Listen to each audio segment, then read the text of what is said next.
Hi, my name's Sam. This is Cade. Our cameraman is Jonathan. Hello. Tonight we're going to be doing 16 different stories. And our first one tonight is going to be coming from Cade. It's on the March on Washington. Okay, so the March on Washington. It was also known as the Great March on Washington. It was held in Washington, D.C. on Wednesday, August 28, 1963. At the march, Martin Luther King Jr., standing in front of the Lincoln Memorial, delivered his historic I Have a Dream speech in which he called for an end to racism. Okay, so our next story tonight will be by Sam. He is going to do the Albany movement. The Albany movement was a desegregation colonization formed in Albany, Georgia on November 17, 1961. By local activists, the Student Nonviolence Coordination Committee, or the SNCC, and the National Associations for the Advancement of Colored People. The organization was led by William G. Anderson, a local black doctor of osteopathic medicine. In December 1961, Martin Luther King Jr. and the Southern Christian Leadership Conference (SCLC) became involved in assisting the Albany movement. MLK Jr. is an American Baptist minister and an activist who was a leader in the civil rights movement. He is best known for his role in the advancement of civil rights using non-violent civil disobedience based on his Christian beliefs. He was assassinated on April 4, 1968 by James Earl Ray in Memphis, Tennessee. King became a civil rights activist early in his career. He led the 1965 Montgomery bus boycotting and helped found the Southern Christian Leadership Conference, or SCLC, in 1957. Serving as the first president with the SCLC, King led an unsuccessful 1962 struggle against segregation in Albany, Georgia, and helped organize the 1963 nonviolent protests in Birmingham, Alabama. King also helped to organize the 1963 March on Washington, where he delivered his famous speech, I Have a Dream. Sam. Brown versus Board of Education case. In 1954, now acknowledged as one of the greatest Supreme Court decisions of the 20th century, unanimous held that the racial segregation of children in the public schools violated the Equal Protection Clause of the 14th Amendment. Although the decision did not succeed in fully desegregating public education in the United States, it put the Constitution on the side of racial equality and galvanized the nascent civil rights movement into a full revolution. In 1954, large portions of the United States had racial segregation schools, made legally by the Plessy versus Ferguson case in 1896, which held the segregated public facilities were constitutional as long as the black and white facilities were equal to each other. However, by the mid-20th century, civil rights groups set up legal and political challenges to racial segregation. In the early 1950s, NAACP lawyers brought class actions lawsuits on behalf of the black school children and their families in Kansas, South Carolina, Virginia, and Delaware, seeking court orders to compel school districts to let black students attend white public schools. Moving on. Our next story tonight is going to be the 1946 governor's race.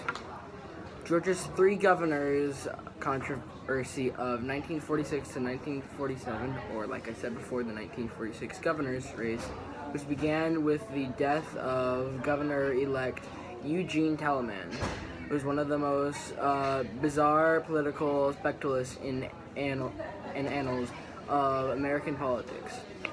as governor, the newly elected licensed governor, Melvin E. Thompson, claimed the office of governor, and the outgoing government, Ellis Arnold, refused to leave office. Eventually, the Georgia Supreme Court settled the controversy. Thanks, Cade.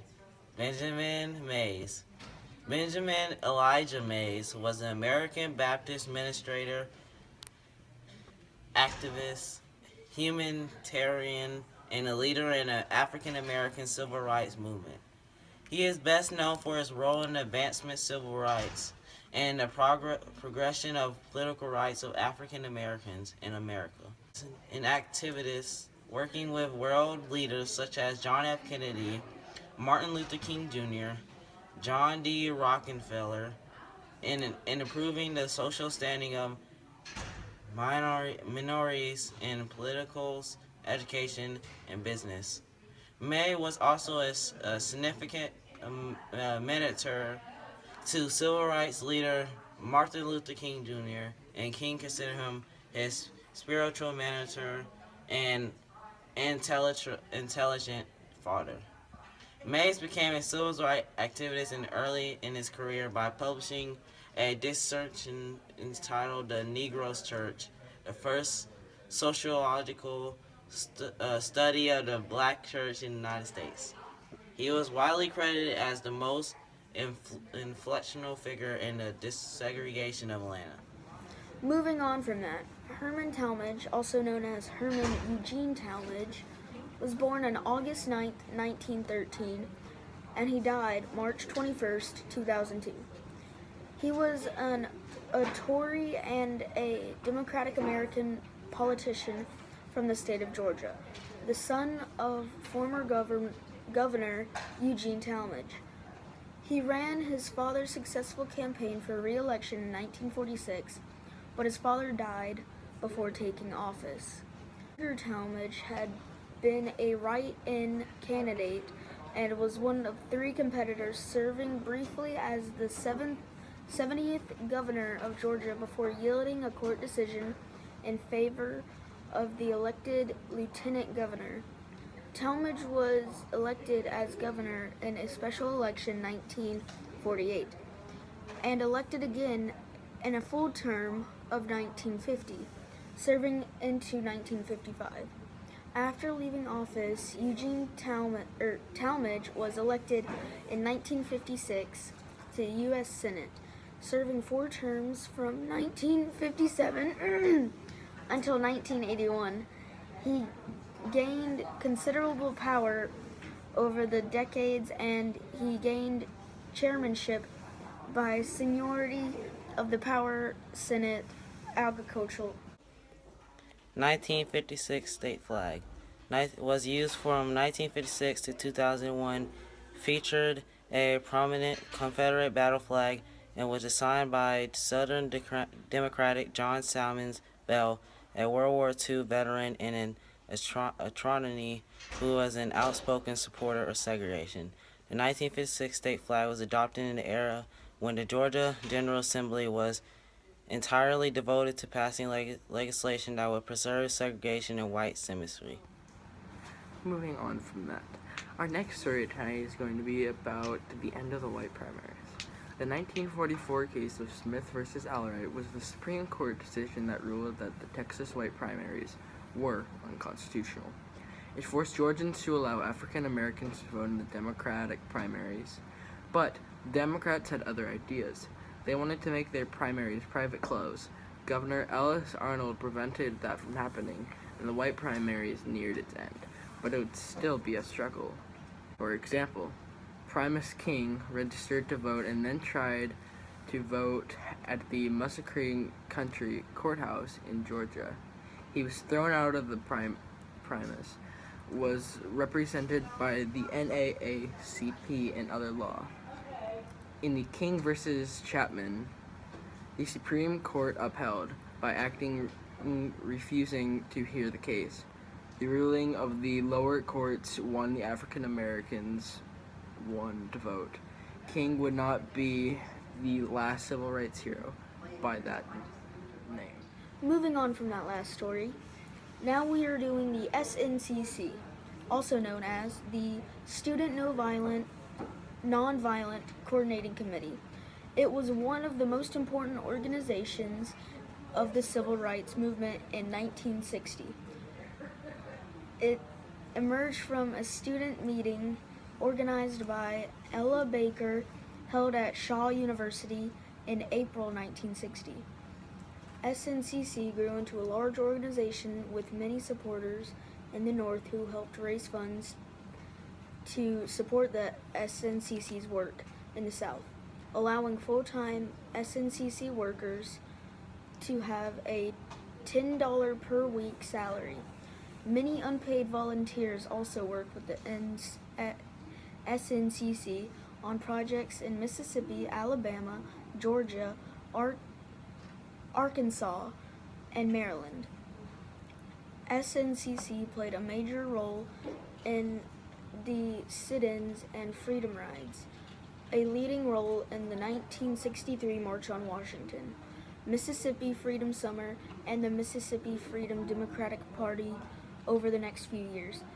In SNCC's major contribution was in its field work, organizing voter registration drives all over the South, especially in Georgia, Alabama, and Mississippi.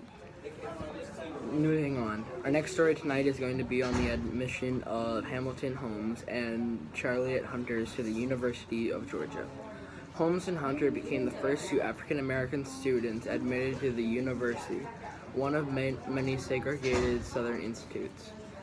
When they initially tried to apply in the winter quarter of 1959, they were not accepted because of the limited space. Holmes attended Homer's College on a full scholarship, but continued to resubmit applications every quarter in hopes of gaining access to the university's better science facility. Walter Donner, the university registrator, wrote a letter to President Arnold recommending the Adderholds only admit transfer students who need to leave their present school in order to complete their degree, or freshmen who had never attended college. Our next story tonight is going to be on the role of Lester Maddox. Lester Garfield Maddox, who was born on September 30th, 1915, and died June 25th, 2003, was an American politician who served as the 75th governor of the U.S. state of Georgia from 1967 to 1971. A populist Democrat, Maxson came to prophesize as a staunch segregationist when he refused to serve black customers in his Atlanta restaurant in defiance of the Civil Rights Act. Later, he served as the lieutenant governor during the time that Jimmy Carter was governor. Our next story tonight is going to be about the election of Maynard Jackson as mayor of Atlanta. In 1973, Jackson was elected with 60% of the vote as the first African-American mayor of Atlanta, and any major southern city was supported by a colonization of white liberals and moderates of African Americans. At the age of 35, he had unseated, incubated Sam Massel. Going on, our next story tonight is going to be the Sibley Commission. In 1955, the General Assembly decided to cut off state funds to any system that integrated its schools. Governor Erast Vanderbilt was forced to choose between closing the public schools or to give the situation to the federal government. Andrew Young was an activist for the civil rights movement. He became a member of the Congress, mayor of Atlanta, and a U.S. ambassador to the United States, working with Dr. Martin Luther King Jr. in the Southern Christian Leadership Conference. Entering politicals, Young served in Congress, was the first African American ambassador to the United Nations, and became mayor of Atlanta. In 1981, he was awarded the Presidential Medal of Freedom.